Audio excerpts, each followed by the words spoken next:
Just he's good in wins and losses, but it sure feels better when you win. And yeah, it's been that kind of year where you just battle through and you fight through and you keep climbing cliffs. And the one thing that I'm so proud of is just our locker room has continued to fight, and no matter what people say, or they just have chosen to say we're going to fight to the finish. And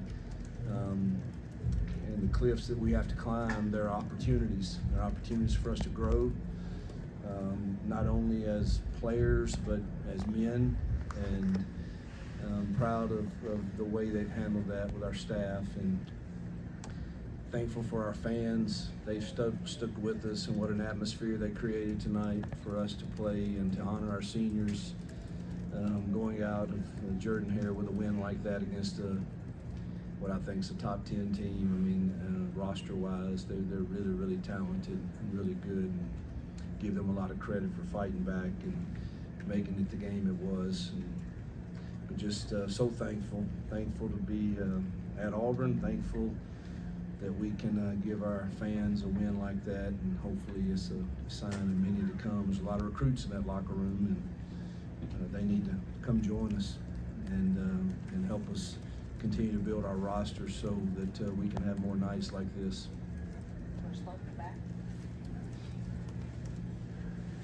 Coach, what can you say about Ian Bashan tonight? I hardly ever. I don't know if I should. I hardly ever say anything to kickers, particularly when they miss. I don't know how to coach kickers. I don't. But I asked him before we put him in that role a couple weeks ago at practice. I said, "Now look, you're not going to go out there and act like a normal kicker and just kind of get quick on these things like I do on my golf swing or anything. No, sir, coach. It don't matter to me. I'm going to be fine." And then the one he missed, it was an awful pass at the ball, and I don't know why, but I said, "Dude, that was the worst pass at the kick I've ever seen you make." And he just shook it off, and God, what a bounce back, and just so proud for him. And obviously the snapper, one of the holds was a little iffy too. I thought Oscar did a great job with getting it down. So can't say enough about Ian. What a story. Football gets canceled at his college. We get him out of the classroom and give Tanner credit for that. And here we are with a guy hitting some really critical kicks for us. You've been in similar spots this season against Cal, Oklahoma with the ball at the end, but you got it done tonight. What do you think was the difference? What was that extra stuff you had tonight to be able to get it done in the clutch moment? Well, we've gotten better, and our young receivers have gotten better, and Peyton's playing better, and we're taking care of the ball for the most part. But I do think there was I don't know. I think our kids have started playing with more of a will to win and believing that they can. Not sure exactly what caused that. I'd love to play some of those games over. I think we could be sitting here with with one or two losses and feeling quite pretty good about the season, but we didn't get it done. But we did tonight, and against a really good football team. And I can't say enough about our seniors. I thought Peyton laid it on the line tonight for our team. I thought Jarquez, of course, did. And all the seniors. I'm gonna start mentioning them, and I'll forget somebody. But J Mac played his tail off, and has to be tired because he played a lot of snaps. And just I don't know. I probably didn't answer your question, but thankful we found a way to win. We'll hear to Adam and then Mike. Just a question about a couple plays back to back. The first one was it looked like a no call on an incompletion to Keandre, and then the next play there's an OPI call on Rivaldo. Just wanted to ask you, I guess, just what the explanation was from the officials on those plays. I don't know if I've ever wanted to fight so bad. I really wanted to fight at that moment.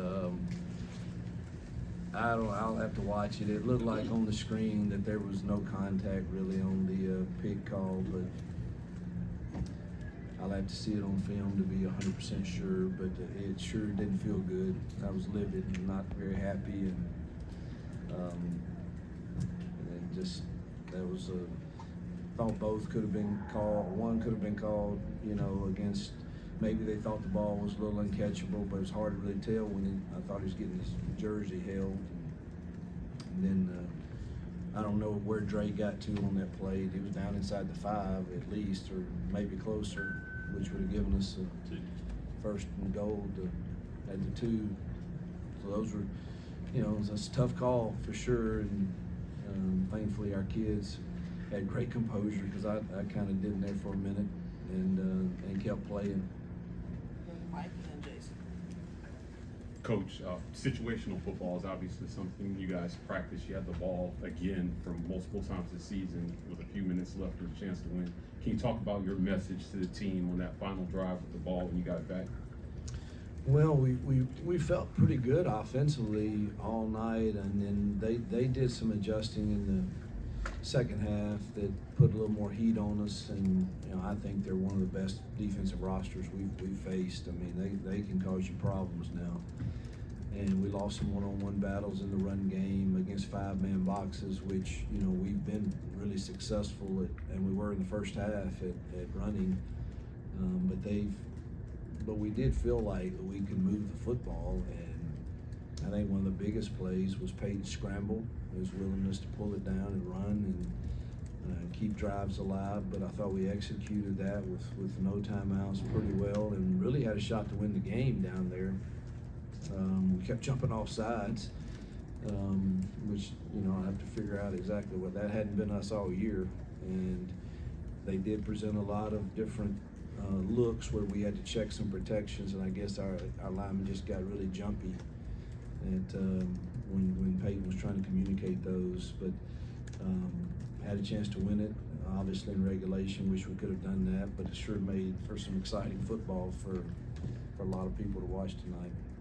Jason. You talk about offensive line, but you guys had almost 500 yards, be able to run it, have a 100-yard rusher, 200-yard receivers, and a 300-yard passer against this A&M team. Yeah, that hadn't happened much against this team, and that's, again, offensively all year we have not produced the numbers that match what our average per play is, and it's hard for me to put my finger on it, but certainly Peyton is playing at a higher level, and our young Cam has gotten better and better at understanding coverages and how to run routes, and of course Dre's been as solid as can be all year long and is a heck of a player. And got to keep bringing Malcolm and Perry and some of those young ones along. Malcolm, the moment tonight got a little crazy for him.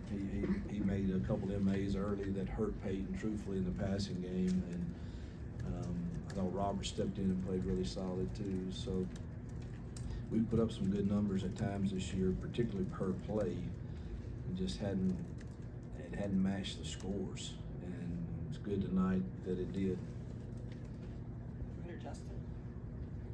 Hugh Freeze in his last home game here, 28 carries, 3 touchdowns. He has a couple of huge, carries there on that last drive in regulation. Just what does that say about him, and just the way he's fought all the way to the end here? Just he's a fighter, workhorse, Auburn man.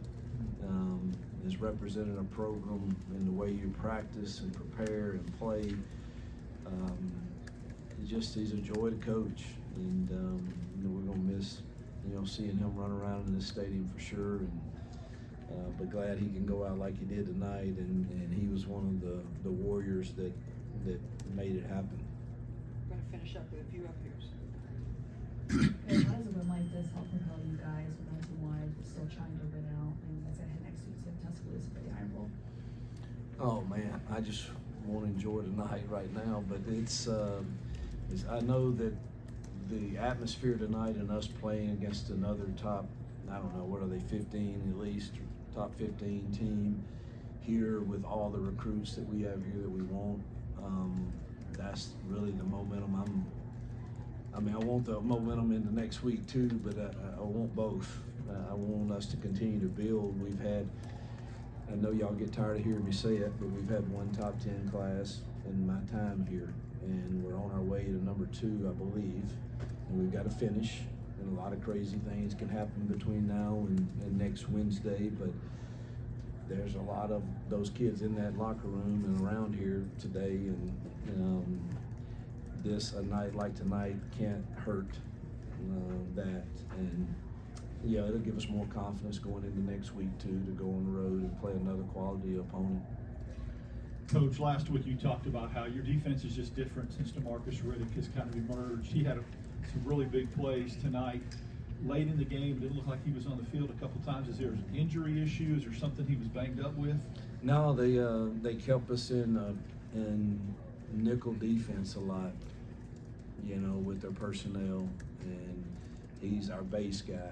You know, he's not, and it's not that he can't play nickel. He just hadn't, and that's a lot to learn for a true freshman. And we were in nickel a lot, and we need to be in 4-3 personnel for him to really have a complete understanding of everything he wants to do, or our rabbit package, which he's in.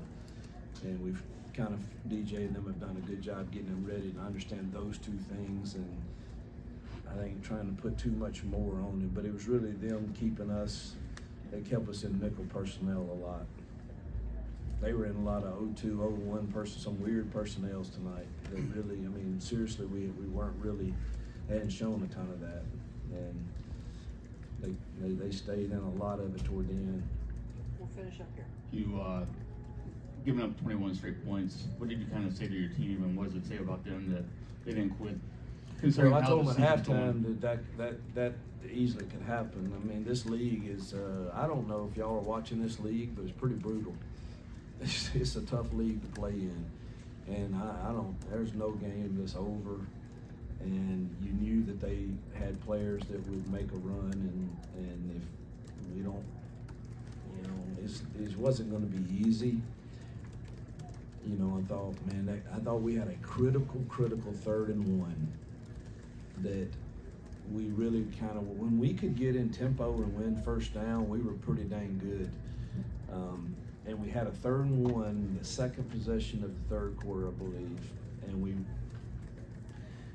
gone tempo earlier in the first half and got it fairly easy, and I went that again, and they just totally destroyed one of our blockers.